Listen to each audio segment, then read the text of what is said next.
You know that feeling you get when you spend even a little bit of time outside? No matter how challenging it is to get out there, spending time in nature is always worth it. I'm your host, Amy Bouchatz, and this is another episode of Humans Outside. Join me as we hear from fascinating outdoor-minded guests and use the Humans Outside 365 Challenge to push us outside daily. Ready to hear from experts and outdoor lovers who make heading into nature just a part of who they are while we work to do the same? Let's go.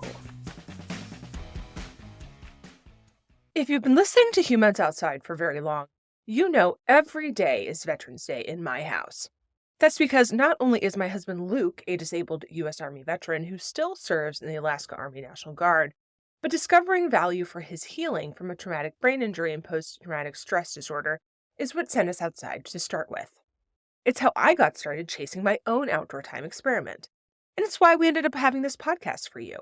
In short, working with veterans to find healing outside is why Humans Outside started. It's why it exists. So yeah, I love the subject.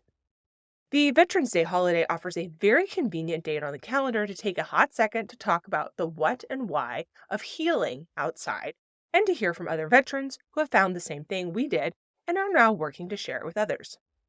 That's why I'm so excited to speak to today's guest, Vedia Barnett, a disabled Black Air Force veteran who found healing for herself outdoors, then made it her personal mission to share that power through the Sierra Club's veteran program, Military Outdoors, and specifically with other Black veterans by founding her nonprofit, Black Vets Outdoors. She's also a board member of Minority Veterans of America. Today, Vedia is going to tell us her own story of healing in nature, the powerful ways she's seen nature impact others, the challenge and importance in bringing this message to Black veterans, and how we can support this important work for ourselves and on behalf of others. Vedia, welcome to Humans Outside. Thank you so much for having me. I'm so excited to be here, Amy. Thanks so much for joining me. We've been talking a little bit here before recording. I am riding a struggle bus today. I don't know what's going on with me. I don't know, man. Hey, we all have them. But this is such an important topic. And like I said, really close to my heart because veteran stuff and veteranness and healing from war and using the outdoors to do that is such an important core part of our story here at Humans Outside and of my family's story. It's something that's really, really close to our hearts. Mine too. I come from a family of veterans. My dad is a Vietnam War vet. My mom is a Marine vet. My husband's an Army vet, and my daughter is a brand new Coastie vet after serving 7 years. Congratulations, mom of a Coastie vet. That's very cool. And if had we a different podcast episode that we're recording right now, I would have loved to hear about your mom being a Marine. That's incredible. You know, for people who are listening to this and don't know that much about the military services, female Marines are still sort of a rare breed. And so for your mom to have been a Marine, that's going back some time. And yeah, that's incredible. Okay, but we digress. We start our episodes of Humans Outside imagining ourselves with our guests talking in their favorite outdoor space. So like if we were hanging out with you somewhere outside that you just really love, where would we be with you today? Ooh, that's a great question. I love anything sandy, beachy, but in the woods. So, like if I go for a hike, I always try to hike somewhere where there's a waterfall or what have you, so that I can get the best of both worlds, the water and the greenery of the trees. So, yeah, that's where you will All find right, me. let's go there. I'm excited. Okay, now you told us about your family's history of service, but how did you become someone who likes to go outside? What's your outdoor story? So my dad, he was really keen on making sure we had experiences that he didn't have. Growing up, he grew up poor, Black. He was a paper boy in a predominantly wealthy white neighborhood. And he always said, whatever they're doing, I want to do one day. He said this at like 10 years old. And so fortunately, during the time when I grew up, my dad was able to, we got a camper, we went camping a lot. We did kite flying. We went to the beach a lot. So he really wanted to make sure that, that me and my two brothers, that we had those outdoor experiences. So that's where I got Yeah, started. yeah. And if you don't mind, but only going as far as you're comfortable, can you tell us about your Mhm. military service and give us some insight into how outdoors specifically has impacted your healing and work through your disability? Would you mind telling us a little bit about that? Sure, sure, sure. So I joined the Air Force back in the 90s. I was a single mom with a new baby. And one of my uncles was a Navy recruiter, and he suggested that I go into the military to, put myself a little further ahead in life. So I signed over custody of my daughter to my parents, went into the Air Force, served at Lackland Air Force Base, Wilker Medical Center, and experienced some trauma there just with bullying. And that was the first time I've ever seen death. And part of my job was processing bodies. And so after I got out the military, I didn't even realize that I was a veteran, to be honest. It wasn't until maybe 10 or 12 years later, my dad was like, "Hey, are you going to, restaurants on Veterans Day?" And I'm like, "For what?" I just had no idea, that this was a thing. And so that's when I woke up that I was a veteran. Mm, But and part of that also was, wanted to be able to connect with mhm, individuals. So going to various VSOs, didn't see people that looked like me, being a woman. And so I found other ways of connecting. And one of the ways was Black Girls mm. Run. And so joining them, I trained for my first half marathon, then did 2 marathons, 2 triathlons, and so that's what got me back outdoors, and I've been outdoors since. Yeah, so a couple of things just to back up for people who don't know very much about military culture.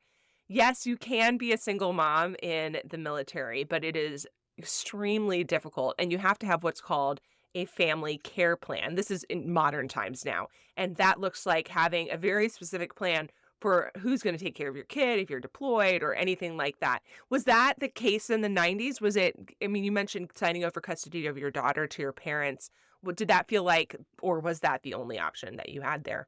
That was the only option back Mhm. then, was to sign over custody. I did have a family care plan, but, yeah, Yeah, that was the only way I could yeah, go yeah, in. and today it's a little bit different, though no less challenging for sure, that Mhm, they are, I mean, a little bit maybe they're a little friendlier to families. I'm not gonna stretch that too far. You also mentioned going to VSOs. Those are veteran service organizations, and these are like, clubs, I guess you could say, for mhm, veterans. mhm, Some of the traditional ones do very much tend to be not only no women, but no Black individuals, just a bunch of old white mhm. men is kind of the stereotype. I would say that's changing a little bit too, but not at the time for sure, and Yeah. still working on it. So, to Yeah. say the Yeah. least. Mhm, Yeah.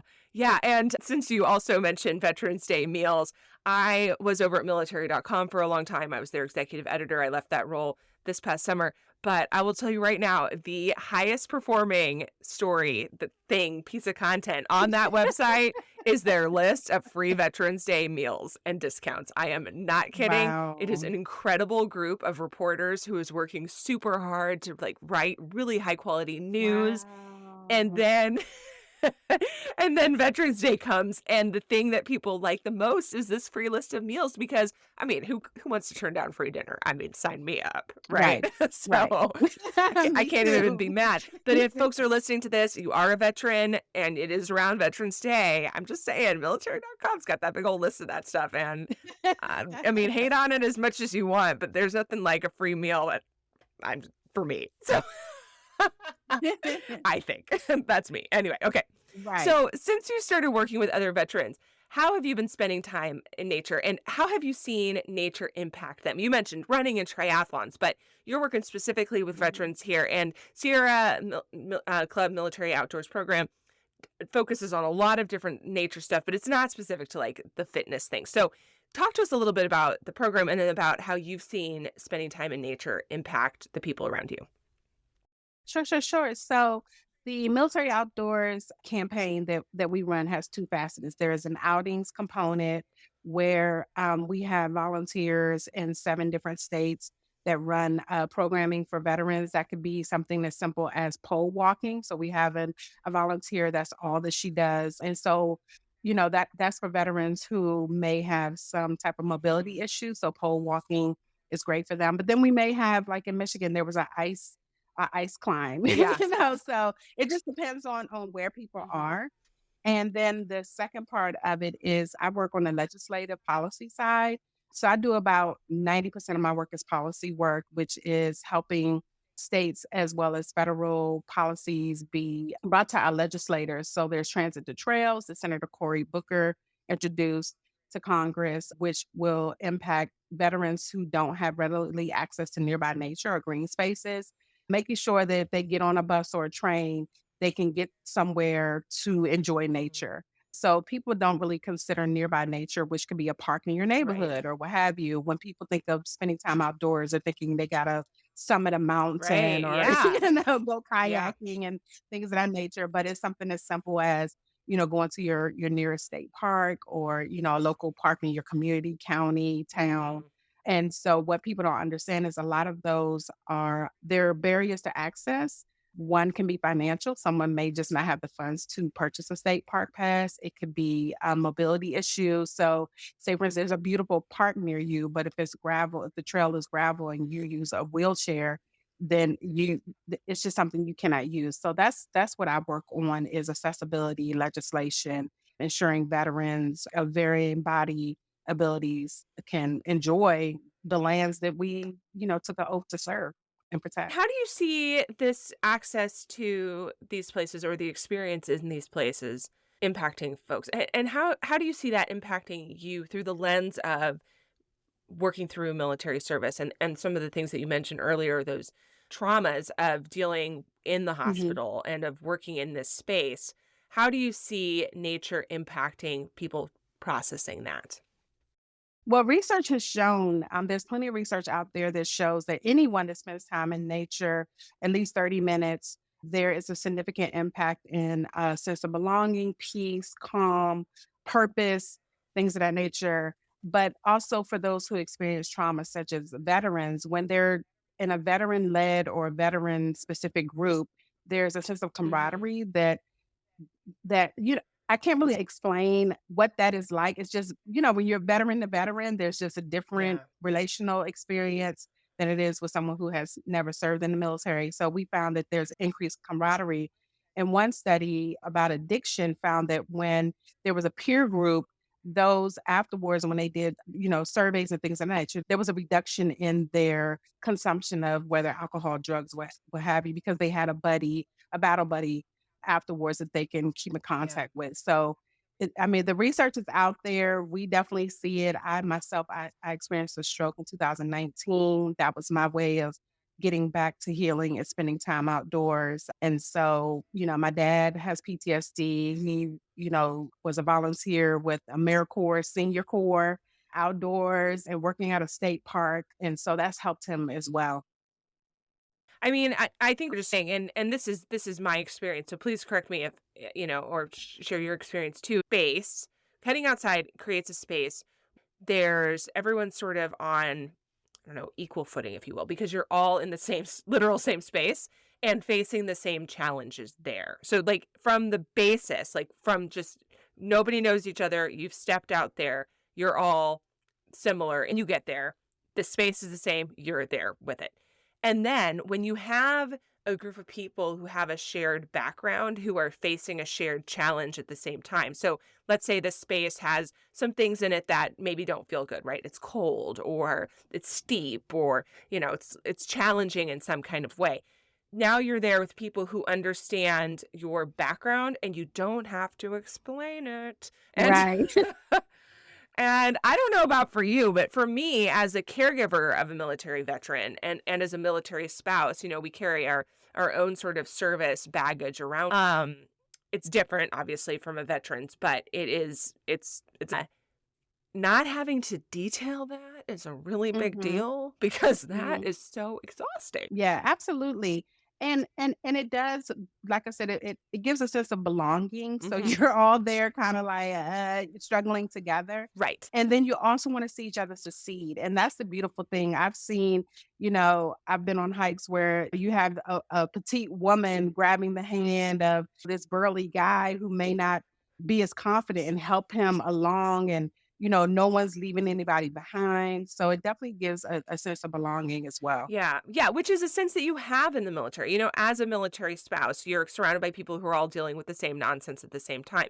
As a veteran or a military member rather in theater or in the hospital, you're all dealing with all of the same inputs at the same time. Okay, well those are zero-star inputs. Like they're traumatic and they're tough and they're things you don't want to repeat in the future. when you take this group of people outside and you're tackling things that are still coming at you and discomforts or challenges, but they're not challenges, hopefully, in a way that have a long-term trauma associated with them. Well, that's not always the case outside. Sometimes stuff can happen. You're like, I wish I hadn't experienced that. But Right. typically, right, you're getting inputs and you feel this bond with someone else because you overcame something that was not in and of itself traumatic in nature, but you did it together. And there's something to be said for group suffering. So, yeah, I don't know. Do you experience that as well? Like, when group suffering, I mean group challenge, right? Like, I go for a run. The weather's terrible. I'm there with other people. We all went for the run. Then after the run, we're like, wow, that was bad. Right. Absolutely. And then, you have the stories afterwards to Right. share. So, Right. you Exactly. have that as well. And that's something that I've learned just watching my uncles who were Korean War veterans and things of Mm. that nature. Every time they got together, they were sharing stories. So, I think it's really important too that everyone, regardless of your background, what you look like, who you are, we all have some common similarities that we can share. Yeah. Do you think that military veterans experience this outdoor healing uniquely? That their trauma responds to the outdoors uniquely because of that tradition of having a battle buddy that you mentioned earlier, right? Like you mentioned in the context of going outside, but that's also a military thing that when you're in a conflict, you have someone to the right and your left and you're doing it for them. Yeah. Yeah, that I got your 6 concept is Hmm. huge in the outdoors, and it does for me, when I experienced that, then I wanted to turn around and give back because I wanted other veterans to experience what I felt.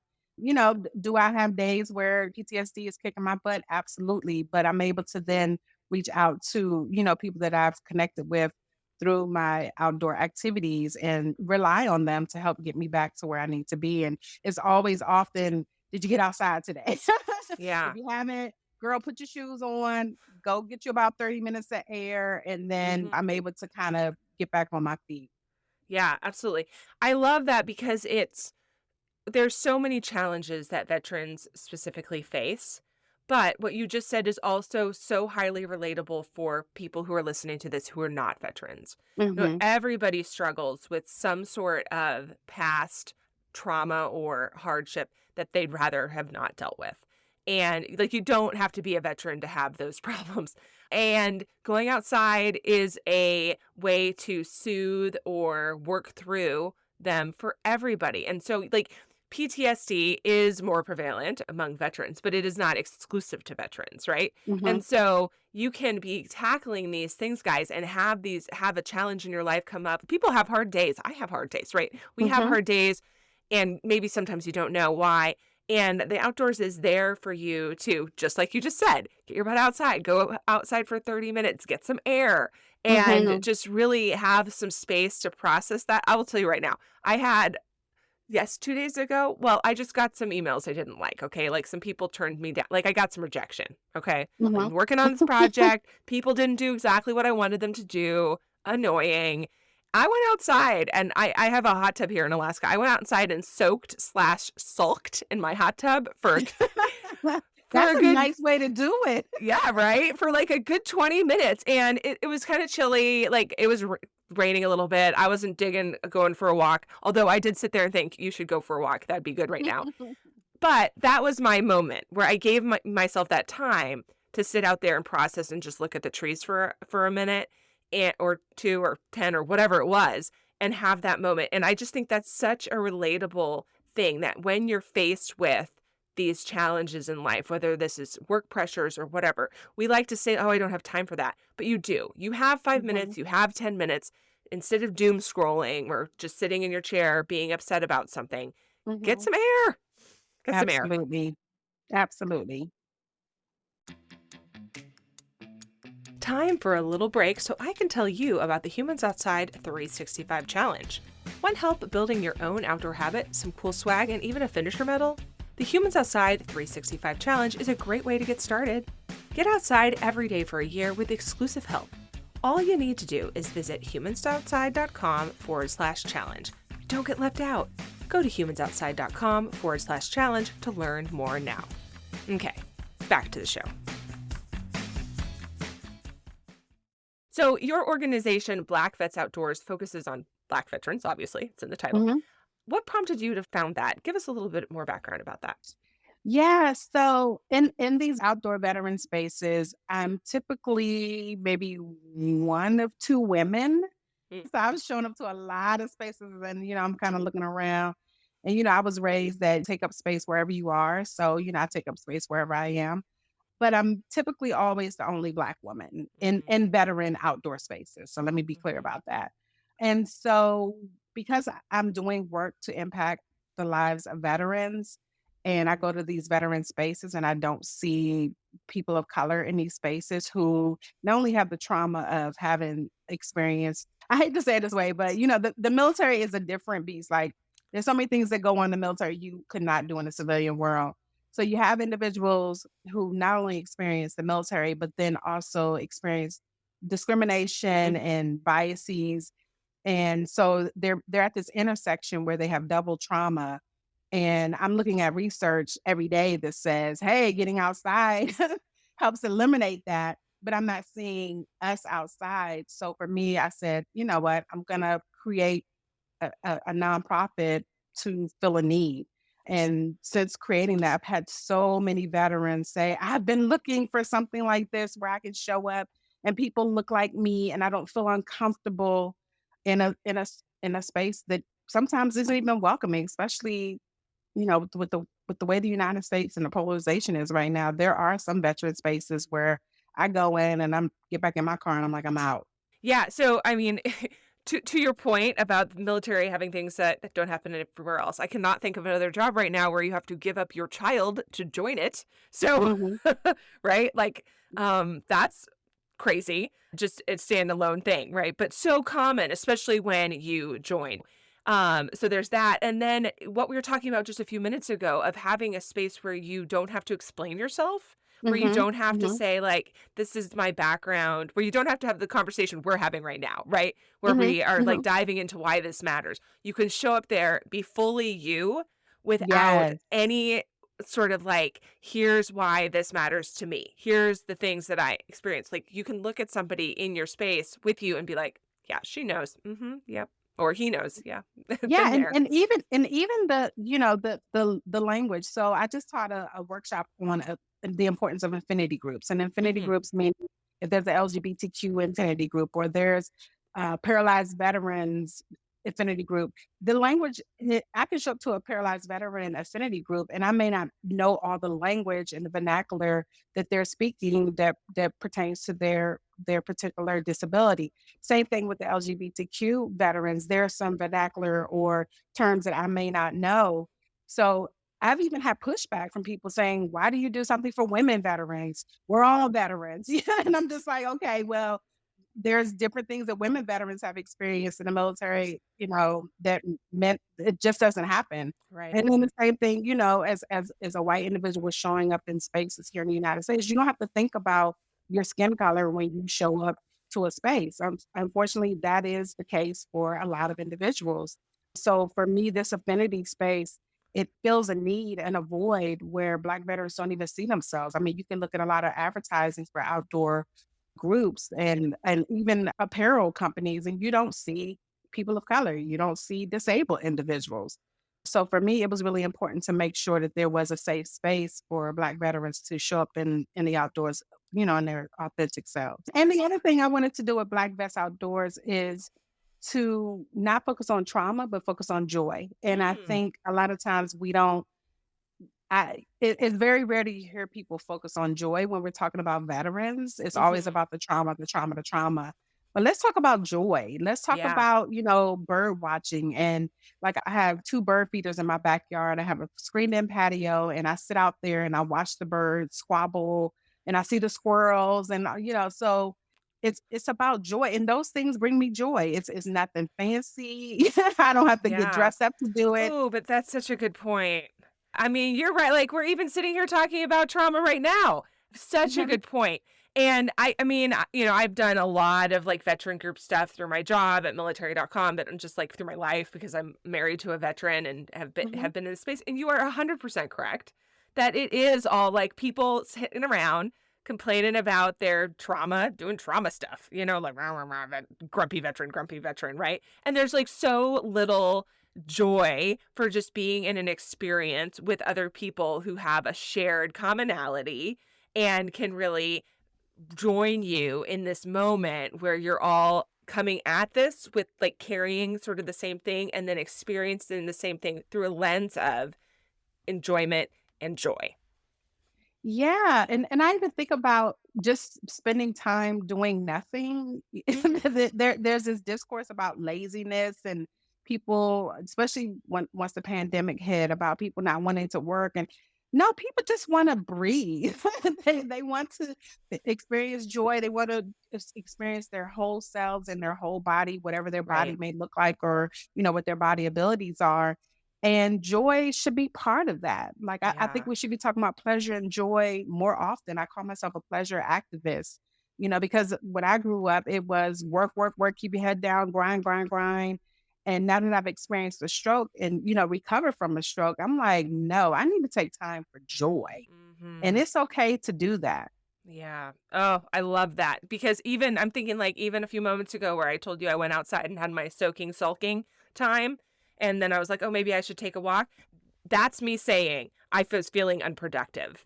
That I should have gone and done Mm, something and been active for my body, and like burn some calories or something. That the pleasure of sitting there and enjoying that space was somehow less than doing the other yes. thing. Mhm. Yes. And we have to change that narrative, especially as women, we are constantly, caregivers of not only our children, possibly a partner, possibly elderly, aging parents, and then on top of work and what have you. And I used to feel guilty Mhm. when I would sit down and, read a book or what have you. Like, I'm like, okay, there has to be laundry or there has to be something I need to be doing. But like I said, now I put that in, I'm just like, okay, Friday from this time to this time, I'm doing nothing but, if it's soaking in my tub or whatever, putting that on the calendar and making sure that I'm taking care of myself. Oh, that's so good. I'm imagining the people listening to this podcast right now, like listening to it in their car or sliding it in during a walk or something, instead of just taking the time to listen to something that they find hopefully informative and fun. But I hope, guys. But also, like, how often do I do that, right? I never just listen to a book or just have a slice of time that I feel like I'm doing something just because I enjoy it. I multitask or I Mhm. schedule in things with the idea of completing a goal. So I'm like thinking about this book I'm reading right now. It's not a book to educate me in any way. It's a fun book, right? But I'm like very goal oriented about it. Like, okay, I'm at 35%. And today I'm going to get to 38% before bed. And reading that book, I swear to God, reading that book is on my to do list. Okay. It's not just Yeah. okay, like this evening, I'm going to do whatever I feel like for an hour or two and like just have joy and rest and take Mhm. a beat. It's okay, I'm scheduling in doing this thing that's supposed to be fun and also so help me God, I will complete the task. Right. Right. Yeah. Yeah. Why do we do that to ourselves? I have our culture is we live in a capitalist society. And so our capitalist society tells us that if we're not constantly doing something, we're not productive.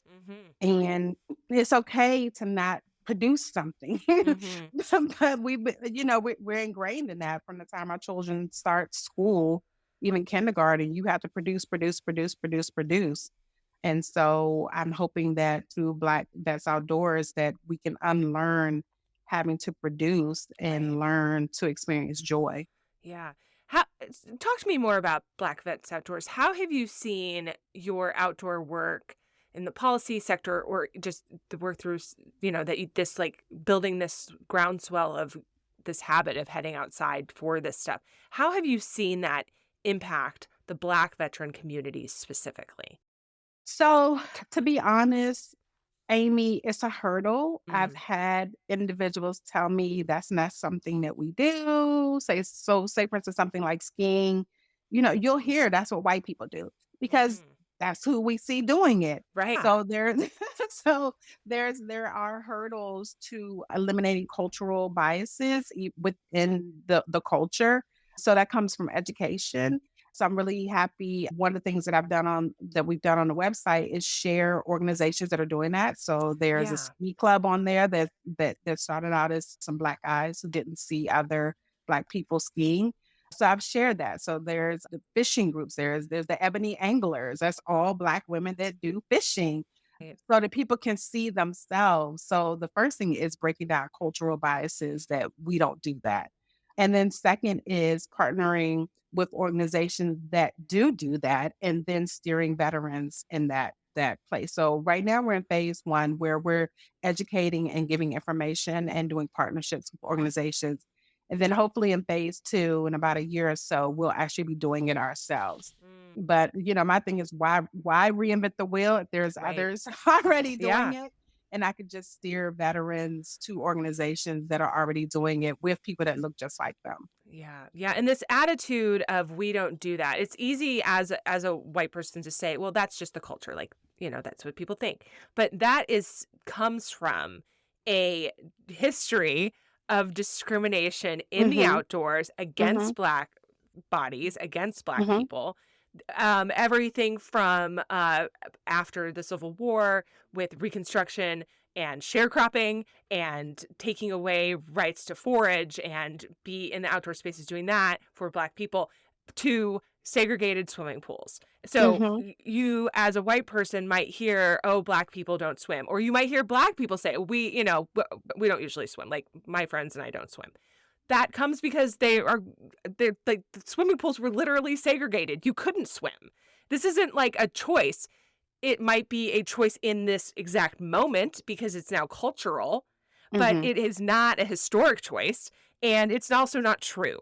And so what you're saying is that you're tackling these sort of deeply trauma rooted cultural beliefs and mhm, saying that's like let's identify why you say that. And then of course the other thing you mentioned is because then they don't see people who look like them mhm, in these mhm. spaces, which goes back to the thing I just said. So it just Right. sort of right, it just sort of like perpetuates itself. Mhm, mhm, And what you're mhm. trying to do is disrupt that narrative and say, Yes. okay, like let's stop that and make it true that we do this. There's no reason Mhm. we can't or shouldn't. It's just we have to change the narrative starting today. Absolutely, and historically, surfing when people think of surfing, they think Mhm. of Southern Yeah. California, Yeah, these are my blonde, people. blue I'm from skies, Santa Cruz, right, California. They're like, right. okay, they're like surfer guys, right? They've got like bleach blonde hairdo. Yeah. There is documentation that surfing was done in Africa, Mhm. centuries ago as a way of life. That's how they fished and they provided, recreation. Same thing with kayaking. Kayaking came from our indigenous brothers and Yeah. sisters Oh, in absolutely. colder environments. But Yeah. when you see kayaking now, you don't even see indigenous people No, we're all participating. like over here. Me and my white folks are all over here appropriating every single thing Right. you just mentioned. Like it's our And job. and the thing is, it's just, showing that yes, we've been here, we've been doing this. And to your Mhm. point, swimming pools were turned into parking lots, and all types of Black beaches were stolen. There was actually a Black beach that was given back to a family. I think it was during the pandemic that was stolen from them. Yeah. So there were these spaces for Yeah. Black and brown, even LGBTQ individuals had to create their own spaces because Yeah. they were not welcome in the traditional settings. Yeah. I mean, even our national parks had a colored portion of the park Mhm. and a whites only portion of the park. Yeah. Like that doesn't even make sense. Yeah. No, it it's just it really doesn't. But it is something that we have to face down as a culture to say that it doesn't Mhm. make sense, but it happened. It doesn't Right. make sense, but ignoring it's really not going to help us make it make sense now. Like, let's start addressing the problem instead of pretending that it's not really a thing Right. or Right. dismissing it as not my problem, me, Amy, because I didn't do that, me, Amy. Right. But Mhm. I'm still a part of that tradition as a human being. And now we work together as a society, hopefully, to make things better for everyone. And so now it is part of my work to be doing that. So I'm wondering if you can tell us how, one, Black veterans can access the support you're talking about. You mentioned your website. You can talk a little bit more about Mhm. that maybe. But also how non-Black veterans and outdoor lovers in general, so someone like myself, can support this work. I'm wondering if you have some ideas of ways that we can all work on this, but also if you wouldn't mind sharing that access specifically for the folks you're targeting. Sure, sure, sure. So the website is blackvetsoutdoors.org. So they can go there. There is a contact page. There's also information not only for the outdoors, but there's information for LGBTQ veterans. There's information about how to access the VA disability benefits, if there are law adjacent veterans, so those who have been incarcerated, there's information and links there for them. So I wanted to make sure that the website was robust, that I thought about what veterans may need, whether it's a discharge upgrade, because they're still veterans, even though, and I think about this, people are being punished for something that they did 20, 30 years ago in the military.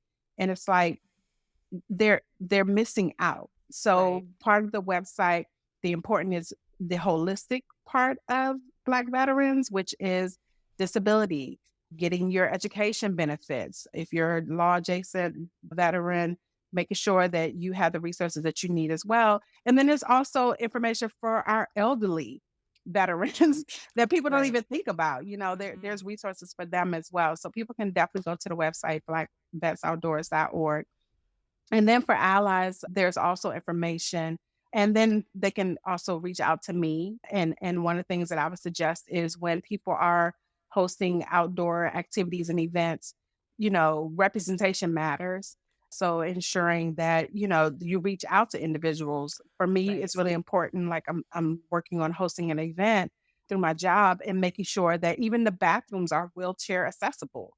That's Mhm. something people don't think about. Can someone get Yeah. their wheelchair through the door to go to the bathroom? Or can they get up? Is there a ramp accessible for veterans? So definitely, those people who want to support when you're doing activities, just think about the holistic person and not just the body that you inhabit, but also, when we're talking about disabled veterans, especially making sure that they can participate. Yeah. Or Yeah. if your event or, whatever you're doing, they can't, then that being able to direct them to other organizations that can Right. support. Right. Because not every space is going to be perfect for everybody. You can go somewhere that isn't going to be accessible to Mhm. every disabled individual. It doesn't make that place unacceptable in the world, Right. but it does create a barrier to Right. the broader scope of people coming. And so if you're trying to create an event that is for all of these people, you need to think about that. And if you're trying to create an event that is targeted at a specific space that isn't friendly. So I'm thinking about certain trails, Mhm. Mhm. these sort of outdoor experiences that not every body, actual body, can do. Mhm. Doesn't make the mountain a bad place. It just makes it not accessible to all the people. And Right. so when you are creating something that you want other people to show up to, you have to think through the breadth of people who are going to come or could come and whether this place is friendly to them. It does not mean don't hike that. It means also have Right. other options Exactly. that are friendly Exactly. to everyone, and so Mhm. that you're Mhm. not creating an exclusive to only truly, like, like, traditionally able-bodied people who can Mhm. haul Mhm. themselves up a huge peak. Well, or have partnerships. So we just did a cycling event in Seattle, Washington, and God bless this organization. It's called Outdoors for All, and they showed up and provided all different types of bikes, hand cycles, tricycles. I mean, just everything for Yeah, adults of all different bodies. And it was amazing to see all these different veterans using the various bike according to their body abilities. So if right. you're not able to do it, then partner with an organization that can provide that. Yeah, and I think it really comes back to this idea of thinking through who's coming and who you're trying to Mhm. have come, and thinking through who needs what you're doing or who might want to access it, and whether the thing you're creating is accessible to everybody. And just like Mhm. having a presence of mind Yeah, to yeah, have that being thought. aware, Hmm. having a broader worldview, and I Right. think, being a Black disabled woman, my worldview, I'm just like, "Okay, how can I Right. include everybody?" Right. Including, my white friends as well. It's not like, "Okay, Yeah. you can't come," but, help me find other resources that are available that I may not have access to, and producing a quality outings or events for individuals. Yeah. But I would also say, like, not every space is for every person. And so, like, Mhm, I'm thinking mhm, that from my white woman lens here, that when I come to an event that is created for and targeted at Black disabled veterans, mhm. or specifically female Black disabled veterans, and I am none of those things, I cannot come to this space with an expectation that someone's going to bend over backwards to make this space the most comfortable for me. That's ludicrous, Right. right? Mhm, And mhm, it mhm. goes all of the way. So it's having the presence to of mind to understand that there are spaces that hopefully are created for everybody, but Mhm, not everything has to be about you. And I think that's especially important for people who are used to having spaces that are for them and that are mhm, just historically their space. mhm. That it's okay to be uncomfortable, or it's okay to let other people have spaces for their group. Like I don't have Exactly. to insert myself into every single situation. Yeah. Exactly, and being fully self-aware, I think that is the other thing that I'm finding in some spaces. People just are not self-aware Hmm. because they've never had to be. Right, right. Like the whole world is my oyster. Okay. Like I don't need to take over your oyster. Right? That's Right. ludicrous. But people act like that because they don't understand. They don't have that presence of mind, like we're talking about, that awareness to look at it from the other lens. And Yeah. I'm not, I want to work on me so that I don't feel like that and that I understand not Mhm. every space is created to cater to Amy. And that's not just fine. It should be that way. Right. Mhm, mhm, mhm. I mean, Yeah. even for myself, I understand I stand at a place of privilege, even economically. Yep. So Me I'm too. fully aware of those individuals who may not be in the same economic situation as me. So that's why making sure, things that I do are near public transportation because I Right. don't want to exclude those individuals who may not have a vehicle. So, even for myself, people may say, "Oh, how are you as a Black woman in a place of privilege?" Well, I have a car and my kids have cars. So, Right. but I'm very clear that there's other individuals, even adults, that may not be the case for them. Yeah, like I can afford to drive here. Right. Sometimes I think like it's a sign of not understanding your privilege to think that you don't that people around like that to not understand that there are tiers. Mhm, mhm. Absolutely, Yeah. absolutely. Yeah. So, whew, all right, man, this is so good. Would you mind walking us out of this conversation talking about maybe a favorite outdoor moment? Like if you were going to wrap this whole thing in a bow and talk to us about a moment you have outside that you just love to think Mm. back to, it's so meaningful to you. Would you describe that for us? So that was the first time I took my grandson to Great Ooh. Falls in Virginia, and he'd never been on a hike. I think at the time he was 3, and he saw a waterfall for the first time, and he just wanted to jump in. I'm like, "It doesn't work that way," you know? Not at Great Falls, it doesn't, that's Right. for sure. But I'll never, ever, ever forget that because, he was able to we saw a family of ducks, and the baby ducks could not get up out of the water, and he was so distraught, and eventually, after about 10 minutes, each one was able to get up and follow their mama out the water. So I'll never forget that because he was so fully invested in these baby ducks getting out the water. I mean, Yeah. he was just emotional about it, and I said, and he wanted me to help, and I'm like, "I can't touch them, they have a mama." I'll never ever forget that because Mhm. as a small, tiny 3-year-old human being, he had care and concern for another, being, and that was just the most beautiful thing to me. Yeah. Ooh, I knew that story was gonna be good when you said you were with your grandson. So I saw that whole goodness coming, I gotta tell you. All right. Vedia, thank you so much for joining us today on Humans Outside to talk about these really important issues and be vulnerable about this stuff. I really appreciate your time. Thank you. Oh, thank you so much, Amy, and I'm so grateful to be here. That's a wrap on this episode of Humans Outside. But hey, I need your help. Enjoy this show? Leave a 5-star rating or review or both wherever you get your podcasts. It makes me feel good, but it also helps others find the show too. Now, go get outside. Until next time, we'll see you out there.